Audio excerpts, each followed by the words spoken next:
हाय, मैं दीपक श्रीवास्तव आपके अपने YouTube channel step by step classes Arrah पर फिर से एक बार स्वागत करता हूं। आपके देश में लॉकडाउन बढ़ा दी गई है और वो 3 मई तक जारी रहेगा। जैसा कि पिछले वीडियो में मैंने आपको बताया था कि जो अभी हमारा टॉपिक चल रहा था सब्जेक्ट वर्ब एग्रीमेंट सिंटेक्स, जिसका लास्ट रूल था उस पर हम चर्चा किए थे। आज हम लोग एक नए टॉपिक के साथ मिलते हैं, महत्वपूर्ण टॉपिक के साथ मिलते हैं। उस टॉपिक को आप गंभीरता से समझेंगे। जहां डाउट हो या तो मुझे कॉल करके या तो इस चैनल पे कमेंट करके जरूर पूछ लीजिएगा। आज का जो हमारा टॉपिक है उस टॉपिक का नाम है फिगर ऑफ स्पीच। इंटरमीडिएट के सिलेबस का ये मैं दूसरा टॉपिक पढ़ाने जा रहा हूं। अभी पहला मैंने सब्जेक्ट वर्ब एग्रीमेंट कल समाप्त किया था। अभी हम लोग अपने नए टॉपिक पे चर्चा कर रहे हैं जिसका नाम है फिगर ऑफ स्पीच। ऐसे देखा जाए तो फिगर का मतलब होता है एक प्रारूप, एक तस्वीर। ऑफ का मतलब का और स्पीच का मतलब होता है भाषा या भाषण। लेकिन वास्तव में यह है क्या? तो यह एक अलंकार है। वास्तव में यह है क्या? तो यह एक अलंकार है। तो आपके एग्जाम में इससे प्रश्न रहते हैं। अगर बाय द वे आपसे कोई पूछे फिगर ऑफ स्पीच है क्या, तो फिगर ऑफ स्पीच एक अलंकार है। इसका मैं डेफिनेशन नीचे लिखा हूं, मैं पढ़ता हूं, ध्यान देंगे। Figure of speech is a rhetoric. Rhetoric का स्पेलिंग है RHETORIC। Figure of speech is a rhetoric deviation. Deviation का स्पेलिंग है DEVIATION। Deviation from the ordinary, ORDINARY, ordinary or common, COMMON, or common use of words with a view to increase their effect। ध्यान दें, figure of speech का मतलब समझ गया, अलंकार होता है। रिटोरिक का मतलब क्या होता है?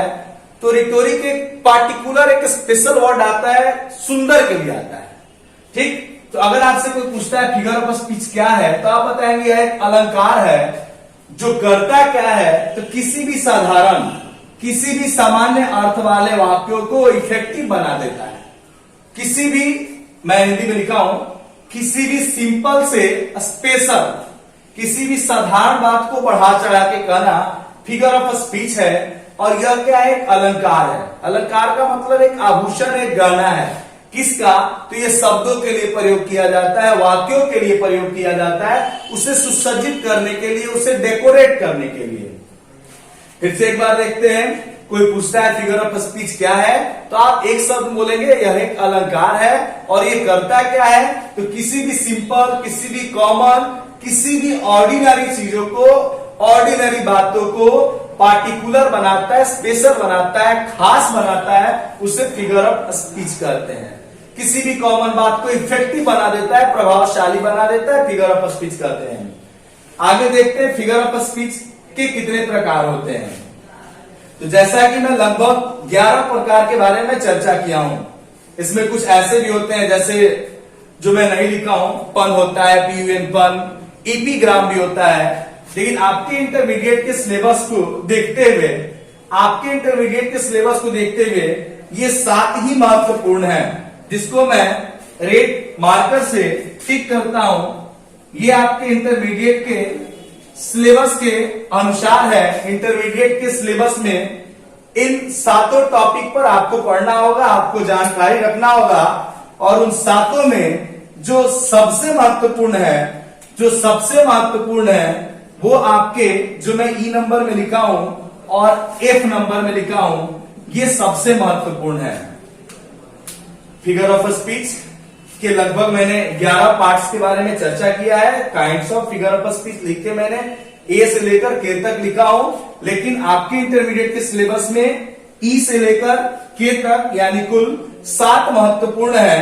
कुल 7 महत्वपूर्ण है। और 7 में भी सबसे ज्यादा महत्वपूर्ण आपका E और F है। आप इस पर विशेष ध्यान देंगे। मैं इनका नाम पढ़ते जा रहा हूं। पहला जो है, ऐसे देखा जाए तो ये लिखा हुआ है MENTONYMY, लेकिन इसको पढ़ते हैं हम लोग मथानमी। इसको लोग पढ़ते हैं मथानमी और इसका होता है तार्किक। दूसरे शब्दों में इसको लोग लक्षणालंकार भी कहते हैं। इसको हिंदी में हम लोग तार्किक बोलते हैं या कुछ लोग लक्षणालंकार भी बोलते हैं। दूसरा वाला है एक्सक्लामेशन, जिसको स्पेल आउट किया गया है EXCLAMATION। इसका अर्थ लिखा गया विस्मयादि अलंकार। तीसरा है पंक्चुएशन, PUNCTUATION। इसका अर्थ लिखा गया है विरामादि अलंकार। चौथा नंबर डी में है आयरनी, IRONY। इसका अर्थ लिखा गया है विडंबना।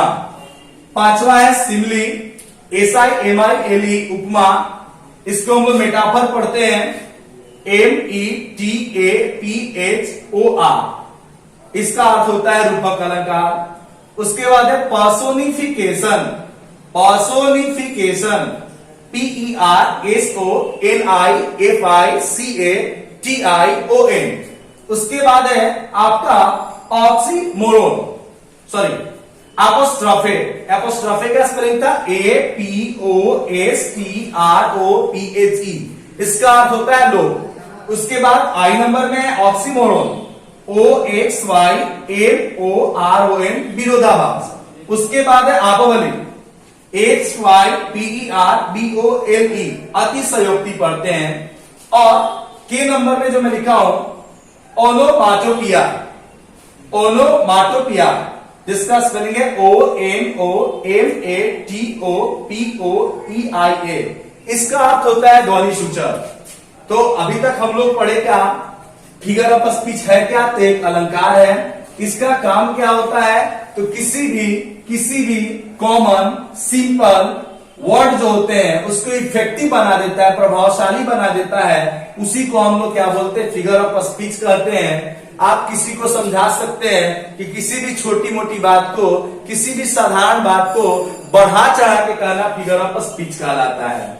और इसके कुल 11 प्रकार के बारे में यहाँ चर्चा किया हूं, जिसमें आपके सिलेबस के अनुसार ये 7 हैं। साथ में ये जो 2 हैं, ई और एट, सिमली और मेटाफर, ये महत्वपूर्ण है। इस पर आप ज्यादा फोकस देंगे, इस पर आप ज्यादा ध्यान देंगे। आप इसे कॉपी कर लें।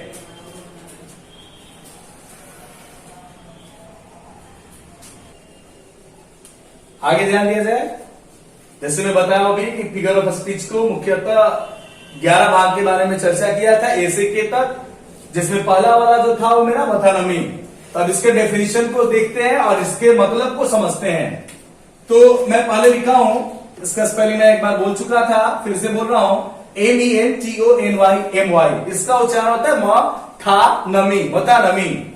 इसका अर्थ होता है तार्किक, या कुछ किताबों में इसको लक्षणालंकार भी कहते हैं।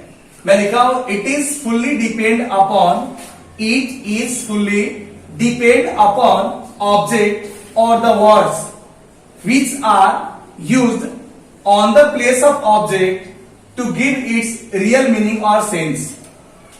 इसका परिभाषा हुआ कि पहला नंबर तो यह फिगर ऑफ स्पीच का एक प्रकार है, और इसका प्रयोग हम लोग जब भी इसकी पहचान करते हैं तो कब करते हैं, तो वाक्य में जो ऑब्जेक्ट के स्थान पर जो शब्द रहता है उसके अनुसार इसका अर्थ क्लियर होता है। जैसे मैं लिखा हूं, यह फिगर ऑफ स्पीच का एक अंग है तथा इसके वाक्य का अर्थ ऑब्जेक्ट के स्थान पर प्रयोग किए गए शब्द से स्पष्ट होता है। जैसे ध्यान दिया जाए तो मैं लिखा हूं, I love the crown, I love the crown, मैं प्यार करता हूं किस चीज से, तो मेरा यहां वर्ड क्या है, क्राउन। क्राउन का मतलब होता है ताज, मुकुट। यानी इनडायरेक्टली ये क्या बताना चाहता है कि मैं राजा बनना चाहता हूं, मुझे राजा होना अच्छा लगता है। तो यहां पर ये क्राउन से इंडिकेशन कर रहा है किंग का। दूसरा वाला एग्जांपल मैंने लिखा है, मंटू स्पेंड 20 समर इन आरा। मंटू ने व्यतीत किया 20 गर्मियां आरा में। यानी इनडायरेक्टली ये मेंशन कर रहा है कि मंटू आरा में लगभग 20 साल रह चुका है। यानी कि यहां पर ये इंडिकेशन 20 समर इन आरा, यानी ये 20 समर से ऐसा बता रहा है कि ईयर का इंडिकेशन हो रहा है, क्राउन से ऐसा इंडिकेशन हो रहा है, किंग का इंडिकेशन हो रहा है। तो इसको हम लोग मथानमी का मतलब क्या होता है कि ऑब्जेक्ट के स्थान पर जो वर्ड यूज करते हैं उसके अनुसार पूरे वाक्य की पहचान होती है, उसी हम मथानमी कहते हैं। दूसरा वाला जो एक्सक्लेमेशन था, जिसका हिंदी हम लोग विस्मय आदि पढ़े थे, तो इसका डेफिनेशन लिखा हूं मैं, it is use to draw greater attention, it is use to draw greater attention to a point than other statement. Exclamation है क्या? तो एक प्रकार का ये चिन्ह है, ये इस तरह का चिन्ह होता है जिसको हम लोग बोलते हैं साइन ऑफ एक्सक्लामेशन, जिसको हिंदी में बोलते हैं विस्मयादि बोधक संकेत। इसका प्रयोग ज्यादातर दो तरह के वाक्यों में करते हैं। एक वाक्य को हम लोग एक्सक्लामेटरी के नाम से जानते हैं और दूसरे वाक्य को हम लोग ऑप्टेटिव के नाम से जानते हैं। लेकिन दोनों वाक्यों में अंतर क्या होता है कि जब इस वाक्य में इसका प्रयोग होता है तो इसके लिए एक शब्द होता है, उस शब्द के तुरंत बाद होता है, और जब ऑप्टेटिव सेंटेंस में होता है तो ये पूरा का पूरा वाक्य के अंत में इसका प्रयोग किया जाता है। यानी इस चिन्ह के प्रयोग से दो तरह के वाक्य बनाते हैं, एक एक्सक्लामेटरी और एक ऑप्टेटिव। एक्सक्लामेटरी का अर्थ होता है विस्मयादि बोधक। अब इसमें जब बनाया जाता है तो इसमें प्रयोग किए गए शब्द के तुरंत बाद, लेकिन ऑप्टेटिव में पूरे वाक्य के बाद इस चिन्ह का प्रयोग करते हैं, जिसको हम लोग कहते हैं साइन ऑफ एक्सक्लामेशन। इसका हिंदी में मैंने परिभाषा लिखा है, यह अचानक हुए काम या घटना का पहचान कराता है। जैसे मैं एग्जांपल में लिखा हूं, ये वर्ड दिख रहा होगा आपको, इसके बाद एक्सक्लामेशन का चिन्ह है। ये कहीं इंडिकेशन कर रहा है, अपनी खुशी जाहिर कर रहा है कि हम लोग मैच जीत चुके हैं। तो खुशी जाहिर करने के लिए हम लोग जैसे वर्ड यूज करते हैं, जैसे दुख के लिए हम लोग अलास वर्ड यूज करते हैं। तो ये सारे जो शब्द हैं ये एक्सक्लामेशन के उदाहरण मैंने यहां पर प्रयोग किया है और ये एक्सक्लामेशन का सिंबल है। आप इसे कॉपी कर लें।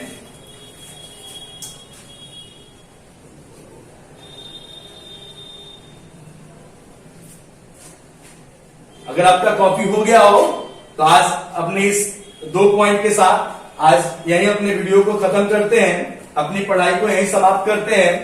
नेक्स्ट यानी कि 3rd पॉइंट से मैं अपने अगले वीडियो में से अपलोड करूंगा। अगर आपको ये मेरा वीडियो अच्छा लगा हो तो आप इसे सब्सक्राइब करें, लाइक करें, ज्यादा से ज्यादा लोगों के पास शेयर करें, और जो भी डाउट हो उसे कमेंट में लिखकर अवश्य पूछें। धन्यवाद।